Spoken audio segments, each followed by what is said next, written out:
If you're struggling with low energy, this video is going to show you exactly how to fix it in 35 days. Imagine this, you started exercising, maybe running, and at first everything clicked. Your time started to improve, your body composition changed, and it really felt like the effort you were putting in was paying off. Then, just as you fall in love with the training and you try and do more, your body pushes back. You feel heavier, more drained. Each day your energy drops, your sessions suffer, and pushing harder only makes things worse. Now if this is you, chances are you've already tried to fix it. You've taken the latest supplement, maybe magnesium for sleep, or you've tried a new diet, intermittent fasting because that works for your friend, but nothing has worked, or nothing has worked long term. You may have just thought, well, I'm going through a stressful period at work. When that comes and goes, then things will start to change again. But it never actually happened. And that's the worrying part, because time isn't on your side, because you're now questioning how long you can keep training like this, or whether you'll even enjoy the sport that you once loved. Now that's exactly where Lydia was before I coached her through the Performance Accelerator program. And before you switch off, this is not a pitch for that program.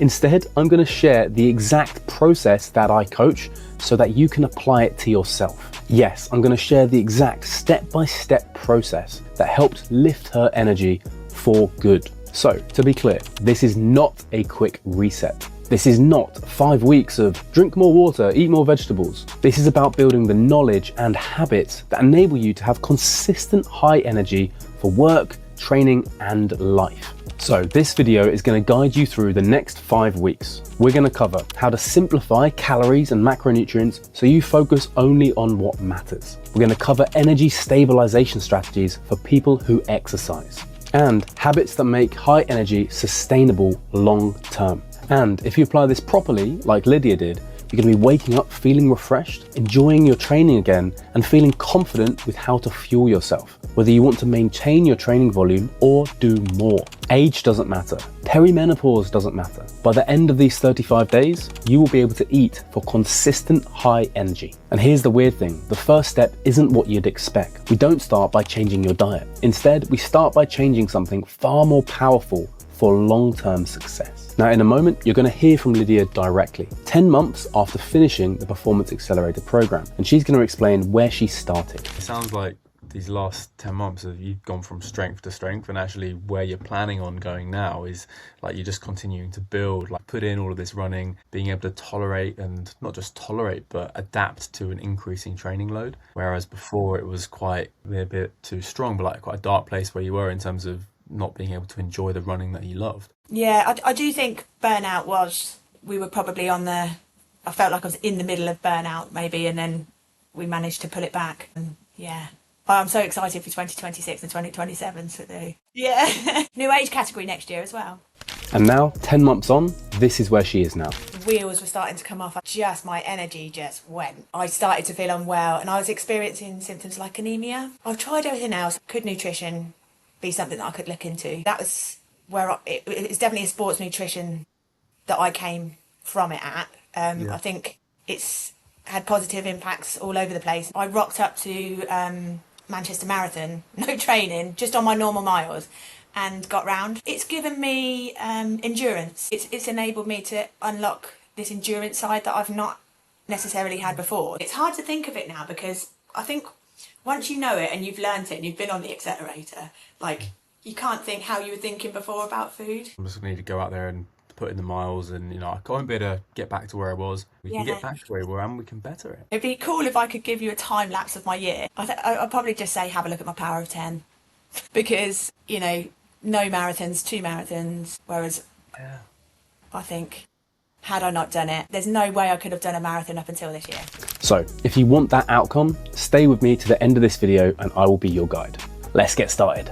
Now, this isn't just anecdotal, this isn't something I've just done with Lydia, this is literally something I do for my day job, and all of the research is all backed up here, so I've even put little elements going through that we're going to be referencing. Now, step 1, what are we doing here? So let's look at the first point of call. So what we need to be doing is, firstly, we're going to get clarity on the numbers and understand something called a future you. So before we dive into the numbers, let's look at the future you, because this is the first action point I want you to do. Instead of making changes with your nutrition, I actually want you to write down a moment in your life 5 years from now, assuming that, James, yes, we get it right, and we get everything right with your nutrition. So the first thing you need to do is develop a closer affinity to who you are in the future. So instead of starting with nutrition, we're actually going to build a tighter connection with who you are in the future. And the reason for this is there's research suggesting that if we have a tighter affinity to who we are in the future, it's all these papers that show we're more likely to act in the present in a way that is aligned to our future self. There's also research showing here, so if I pull out this paper and come down, that if we can make it vivid and clear, it's going to have so much more impact. So practically speaking, James, what do we actually do? What I would like you to do as your first action point, the first thing you put pen to paper on after watching this video, or even pause it now if you want, I want you to write it with descriptive language, really make it emotional. And I want you to link in all of the senses, because that's another way it's going to make this visualization more powerful. By having that, then in the moment, there's going to be lots of choice points over the next 5 weeks and beyond. When you've got your reason why so clear that you can see it, you can feel it, you can hear it, it's going to make it more easy to say, actually, I don't want to do the normal thing, the relax, the eat the more highly processed, cheaper food. We're going to have to do more extra effort, energy. And to do that, it's not the normal human thing. So we need to make that big goal more exciting, more vivid, more clear. So the future you is the first thing I want you to write. Then we're going to get clarity on your current nutritional habits. So start either doing a handwritten log or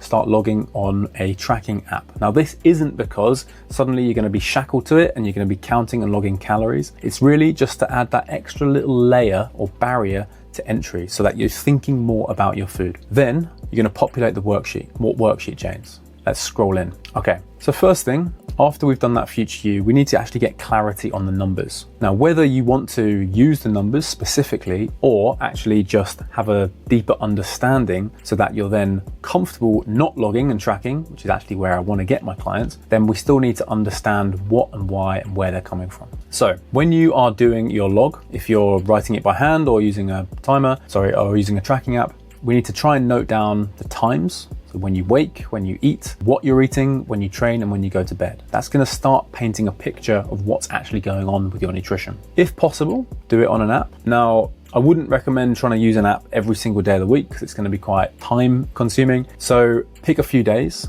just to get an understanding. Log it as accurately as you can because there's quite a few inaccuracies built into the tracking method. I've got some resources on how to log as accurately as possible. If you need those, just put a message in the comments and I'll link you to it. But what does actually getting clarity on the numbers mean, James? So there's going to be a different caloric intake that you need as a runner day to day. How do you estimate that? How do you calculate it? Well, what I'm going to do is I'm going to share with you a sheet. So I've got this free resource here. I'll put a link in the description of this video, and also I'm going to share with you this Miro board. So you can just come in here and you can click the link if you'd much prefer to find it that way. What we need to understand is that we, or the majority of the energy that we need to sustain us, to maintain weight or even lose weight, firstly is going to be coming from your resting metabolic rate. Then we have some activity, just going about our normal day to day, doing the shopping, things like that, going up and down stairs. And then we will have our exercise energy expenditure. I'll open up this resource now and show you how to use it. This resource, you don't have to use the ins and outs and get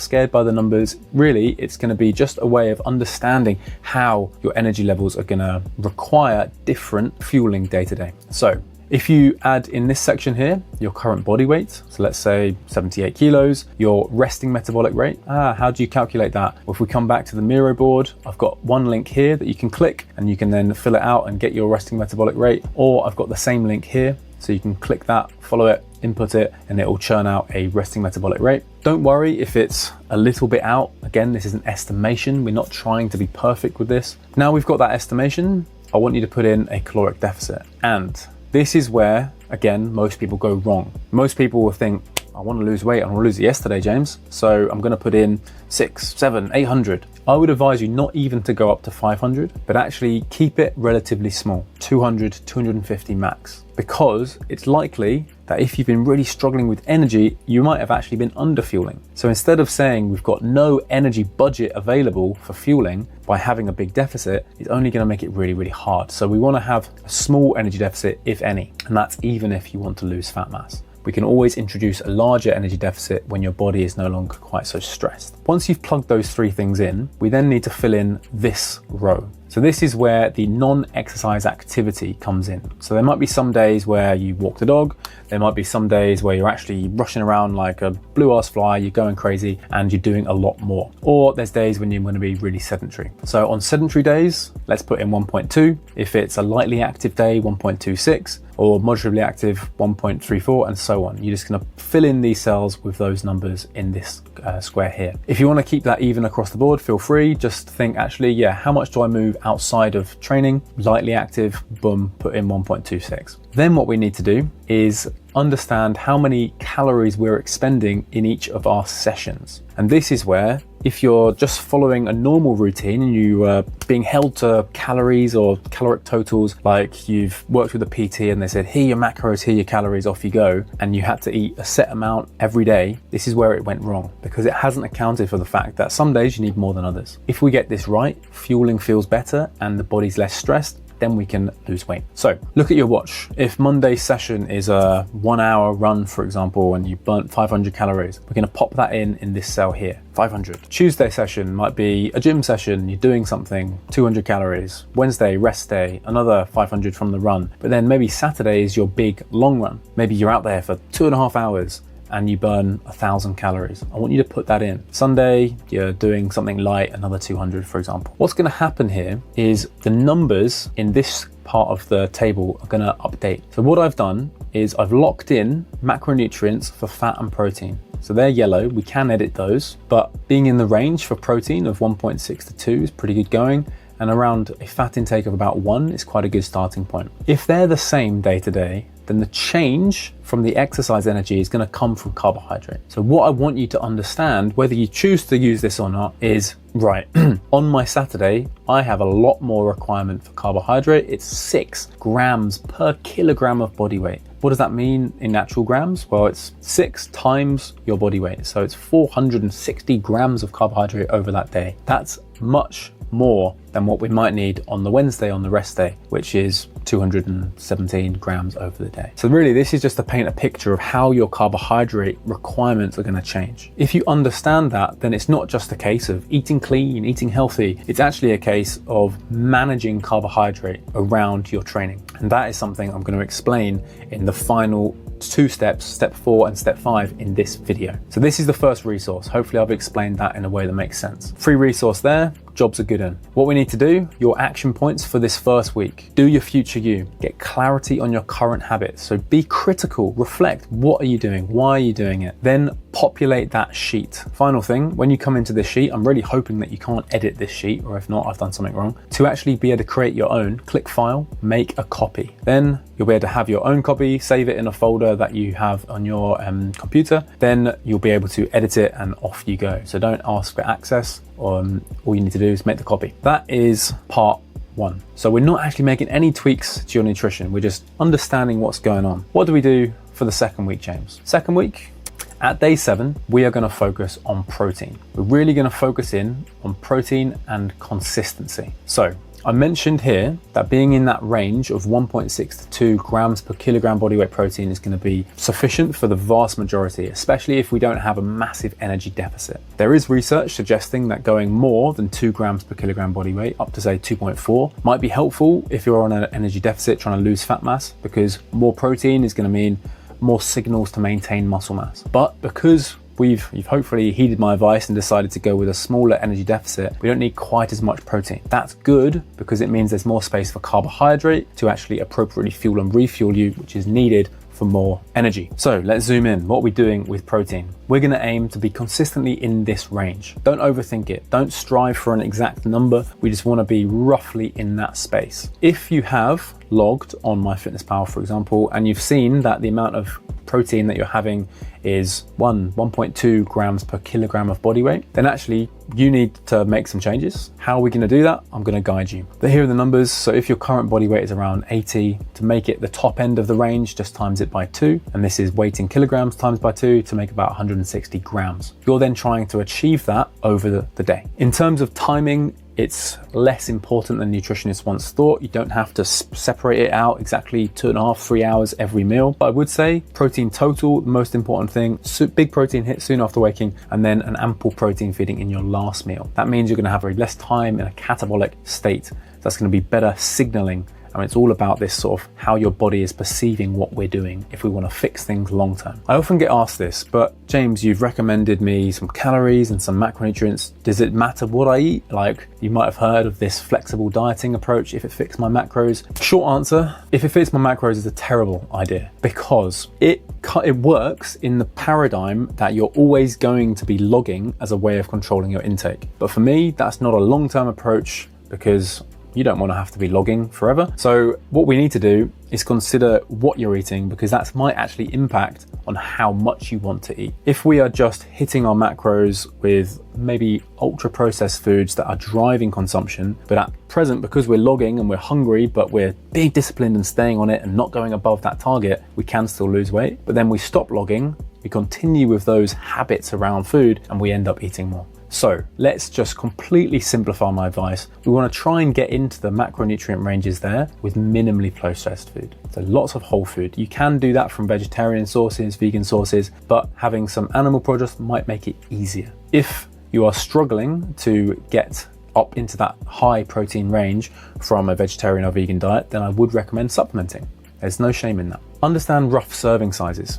So this is where logging, we're going to sort of change the mindset on logging. Instead of it being as a, right, I'm trying to just blindly hit calories and hit protein targets, I want you to research, use it as an educational tool. I want you to think, right, how much protein is in that meal? I have something like this most days. Is it around 30, 40 grams of protein? If I'm having 40 grams of protein and I'm doing that 3 times a day or 4 times a day, I'm having 120 to 160 grams of protein. I'm in the right range. I need you to be able to start eyeballing things. Using your hands is quite a good one. Do I need to add an extra high protein food to get that up to where I need? And is it consistent? So having one day out of 7 where you eat 1 or 1.2 grams per kilogram body weight protein, not the end of the world. If the other 6 are in that range, can we do it consistently? It's fine to have a vegetarian or vegan meal because, hey, the plant-based protein option, as long as you're trying to get an obvious plant-based protein element in the meal, it's going to drive it up. It might not be as high in protein in that meal as a sort of meat source. However, you can always lift up your protein total for the rest of the day. So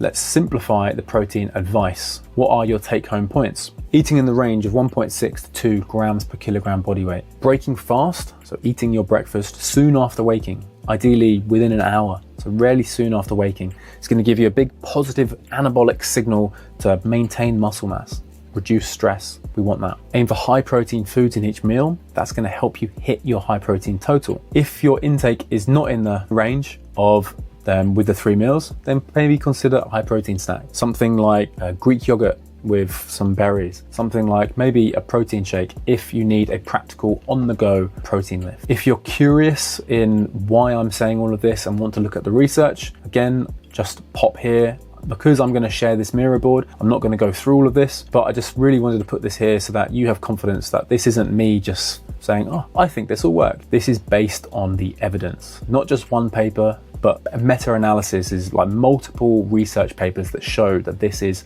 the type of approach that works. Okay, so we've looked at that. We've then really dived into protein. We're doing one thing at a time. We're increasing your knowledge on protein. You're diving into it. You're reading labels. You're looking at protein quantity. Then step 3, what are we doing, James? And before we do step 3, I just want to say step 4 and 5 are when things really start to change in terms of moving the needle for energy and fueling. Before we do that though, step 3. So day 14, we are actually going to continue to look at diet quality, especially fats. I'm going to simplify things here for you. 1, we want to get clarity, because if we're doing any sort of lasting behavior change, we want to get clarity on the current habit. How much fat are you eating?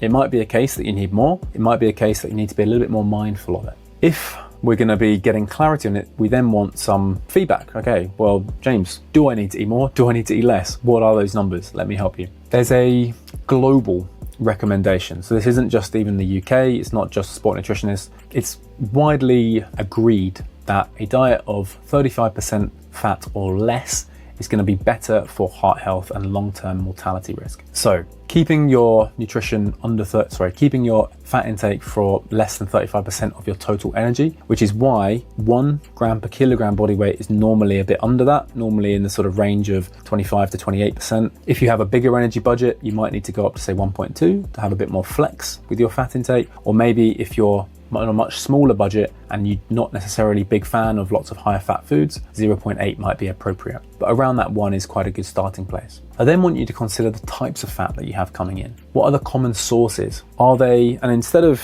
I could do a whole presentation on like saturated, unsaturated, polyunsaturated, mono, all the different types, but really what it boils down to is it a nutrient rich source? Okay? Are you getting lots of other nutrients with that? Or is it overly processed and the fat is in there really just to give it mouthfeel and make you not want to stop eating it? So be critical with that. Are you consuming some fat in each of your meals? This is something else to consider because it's going to have an impact with the gastric emptying. So what that means is the speed at which the other food that you eat leaves the stomach, particularly carbohydrate. So if we can have some fat in each of our meals, and this is probably where nutritionists are like, eat a balanced diet. What that means is having protein in each meal so that, hey, we can get to our high protein total, having some carbs to help with fueling and get up to those numbers. But if you're just doing that, we haven't considered fat, because when we're having larger intakes of carbohydrate, if we're not having the fat, you get the big blood glucose rise that might then result in a postprandial low, and then I need more food or I'm low energy. Whereas if we have a little bit of fat in there, you're much more mellow. So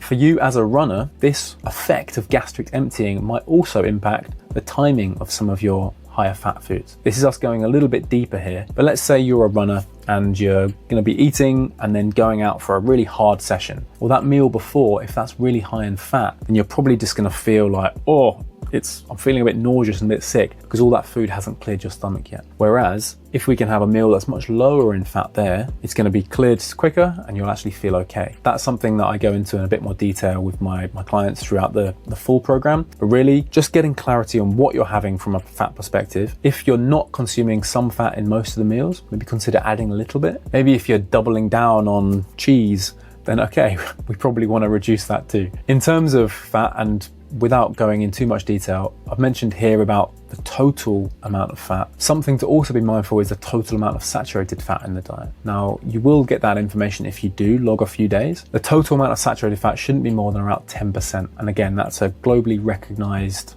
metric from registered sport nutritionists and like government recommendations. Once you have this, then really for me, it's how do we get consistent with protein and also consistent with higher quality fats coming in? And really, this is where I then ask the client, what are your habits like around meal planning? Do you have some sort of structure in terms of deciding what you're eating and when? I'm going to link you to this resource, which is a meal planner, and depends on how into it you want to get. Depends on whether you just want to have the breakfast, lunch, dinner, snacks category. On the back, there's a bit of info for, if it loads, for a shopping list, or what it should look like is this on Canva. So this free resource is going to look like this. So if I open it up on Canva, you can either use this one, but I basically want you to write in breakfast, lunch, and dinners, and then populate the shopping list so that you know you have what you need to actually stay consistent. If you want to go a little bit deeper and write in the timings that you're going to eat, because then you could maybe also write in the training times, then you'll start to know when you want to have different amounts of food. And as we go into what you're going to do in step 4 and 5, this will become increasingly important. But if this seems a bit complicated for now and you just want to start with this habit, then I'd recommend using this one. Start getting consistent and reviewing your habits. And my key take home for planning is planning in time. Plan in time to plan. Literally block that out of your diary. So being critical with what your current habits are. Do you have a system and a structure for planning? If not, why? Like, ask yourself that question, what barriers are there, and then problem solve. Maybe talk to a significant other, see about ways that you can do this to make sure that there is some sort of plan coming in weekly. Then set a time for your weekly shop. If it's a reactive thing, sometimes it gets done, sometimes you go but you don't have a plan, we need to address that. Adjust intake of high fat foods up or down, and also consider nutrient-rich food options. Around 1 gram per kilogram body weight fat is pretty good going, or if you're on a smaller energy budget, 0.8 might be more appropriate. As always, if you want to understand more on the fat research, that's the UK government recommendation where we talk about less than 35% and 10% fat, but also here's a whole body of other global recommendations. Okay, next step. We're now entering the third week, day 21. Step 4, smart carbohydrate. This is where things start to get fun and things start to actually feel different with your fueling and your performance in your running. Let's get into it. What does smart carb actually mean, James? Basically, let's reopen this. So you've now populated this. We know that you need different energy quantities day to day. What you need to look at is this number, and you need to start planning in when you're going to have more carbohydrate and less carbohydrate. So we need to consider the total across the day, but also how we distribute it. So let's say that you're now keen to experiment with this little planner. We've got the one here. You've written in the times of your sessions. The concept that I want to try and impart here that's going to help you manage this is your petrol tank. If you can imagine that when you train and your heart rate is elevated, you're dipping into your petrol tank. That petrol tank is fueled by carbohydrate. So what we want to do is start each session with a fairly full tank. As we go into our session, it depletes. But then what we need to do after, especially ideally in the hour after, is put carbs back in to bring you back up. So then your energy levels, your petrol tank, you've got energy for work, for life. So let's say you're doing a morning run at 8 o'clock, but you normally don't eat. You do the run and then you're in here and you don't really have much in the way of food after, or you just have that protein shake, then you're really hungry through here. Well, this makes sense with this paradigm because actually you haven't fueled for it. If we now know that on this Monday you roughly need 3.5 or 4 grams per kilogram of body weight carbohydrate, we now need to try and distribute that around our training, as well as in some of the other meals that we have. So we might say that if you've got roughly 4 grams per kilogram of body weight that you need to consume over the day, let's have 1 gram before, 1 gram after. And then you might have 1 gram at lunch and 1 gram at dinner. So we've got more of it coming directly before and after the session so that you're fueled for, you're recovering after, and then you're having some carbohydrate in each of the others. If your Saturday is much bigger or your weekend long run is on the Sunday and you're thinking, God, how do I eat 6-7 grams per kilogram body weight carbohydrate? Well, don't forget that some of that budget is going to come out of the food that you consume during your run. And I'd recommend fueling those fairly aggressively, because that's also going to send positive signals for your body that you've got energy available. That's going to help you undo some of the underfueling signals. So fueling before, fueling after. Don't be shy with having big meals after. That's when the best time for carbohydrate. So I want you to plan your week. Use the spreadsheet, use the meal planner, write down the times that you train, and then think big carb, little carb. Do I need to have more carbs here? Then come back to the habit of actually, yeah, I was planning my week. Maybe I was doing this one. Think about the dinners that you've planned in. Which of those contain more carbohydrate? Let's put those on days when you have more carbohydrate requirement, because then we can adjust the other meals to make it easier to hit those targets. If you look through these and you think actually some of them don't have that much in the way of carbohydrate, let's consider adding some so that you can actually consistently get close to these ranges. Remember, this whole process isn't about just trying to hit numbers. It's about understanding the principles. So do you need a bigger meal after on this day? Cool. Can you consistently build that in as part of your weekly planning? This is a big carbohydrate meal. This is a lighter one. It's a rest day. Maybe we're going to have something more salad based, something along those lines. Let's come back here then. Start each session topped up and refuel after. That's basically the paradigm that we're working for. At this point, when you start this, you start like, oh, I'm gonna start thinking more about carbohydrate and timing. Don't worry about the carb type. Let's just try and get your totals and try and think about the timing of before and after. If you do that, you will start seeing a difference in how you feel in your sessions. So, bullet points from the Smart Carb. Use that spreadsheet. It's gonna give you a lot of insight into estimations of how much you need day to day to maintain fueling with that slight deficit, remember. So again, it might feel like it's a lot of food, but remember, we have actually factored in a deficit. So it's probably because there's more food at different times, but that's a good thing because it's going to be new signals to your body. Use the sheet to plan carbohydrate rich foods on days when you exercise and time it, especially after sessions. Review the systems and habits that you have. So again, if I were coaching someone, I would be asking lots of questions around this, but as you're watching this and then you're going to go and do it, you need to be critical with what systems you have. What do I actually mean by that? Do you go out for a run and then immediately jump in the shower, come back and head out? Is there something that you, like a smoothie that you could make before you go out while you're prepping your breakfast that you can have in the fridge so that as you come in, you can be drinking that in the bathroom, finish it up as you're drying off out the shower? Little things like that. Do you have some little structures that are going to enable you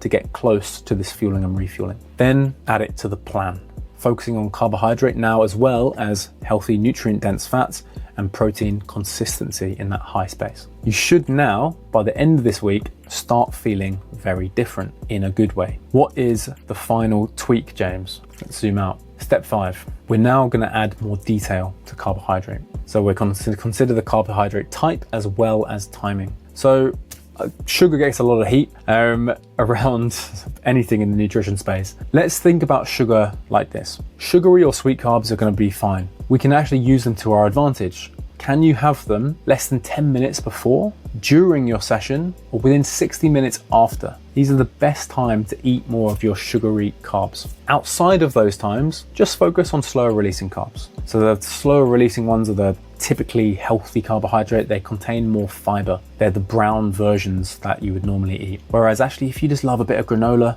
cool, let's harness that. Have that with some yogurt after your session. There's going to be more sugar in that, but actually that's the time when we want to have it. If you want to have a flapjack, for example, instead of having it when you're mid-afternoon between meetings and you're stuck on Zoom, could we save it, put it in a Tupperware, have it 5 minutes before you go out on your run? Then you still get to eat it, you still get to enjoy it, but it's actually going to be delivering sugar and energy when you need it. You're not then going to see the blood glucose rise as well if you time it there. So this means carbs that contain more fiber, I said that. Other ways of slowing the release of carbohydrate. So outside of those high sugar windows for carbohydrate, we want to have this more mellow release. Other ways that you do that are, I'm hoping you now thinking, connect the dots. We're having a bit more fat. That's going to mellow it. So that's why having mixed macronutrient plates are going to be better for the speed of carbohydrate release. If you can put that detail on, fundamentally your energy levels will change. You probably will start sleeping better, you will be recovering significantly better, you'll be performing better as well, and it's going to start feeling easy, which is the fun thing. So next steps, once you get all this right, so that's the detail there. When you get all this right, what happens then? Well, basically, now you've got all the tools. Go back through this video. There's been a lot of information. Go back through the resources, download them. Look at the Miro board. It's all there for you. If you have bought into this approach and you think, actually, this makes sense. This is something a little bit different. James isn't recommending a diet. He's really recommending that I think a lot more about my approach and implement some sport nutrition strategies. But now you're a little bit nervous about actually how to implement all of this. Then if you want to sort of go through this process basically and guarantee success, then you could be coached by me. So if you do want to do that, consider dropping me an Instagram message. My handle is James Hudson. Or if you want to follow me, I'll drop a link to my calendar in the caption of this video. So if you want to understand or just basically have a chat about how you can implement this and have an expert guide you through it to lift your energy levels like Lydia, then feel free to click that link. The final point I want to make is actually, where do we go after this? And really, most of the time, clients I hear want energy and longevity. And to enable that, we need consistency within all of this. And then actually, we need to start thinking about you as a healthy human. We need to start thinking about your gut health and things like that. And that is what the second part of the Performance Accelerator does. That said, focus on this, lift your energy. If you then get curious about how else nutrition can help you, drop me a message. I hope you've enjoyed this video. Feel free to subscribe and drop this a like and maybe tag someone who needs to hear it.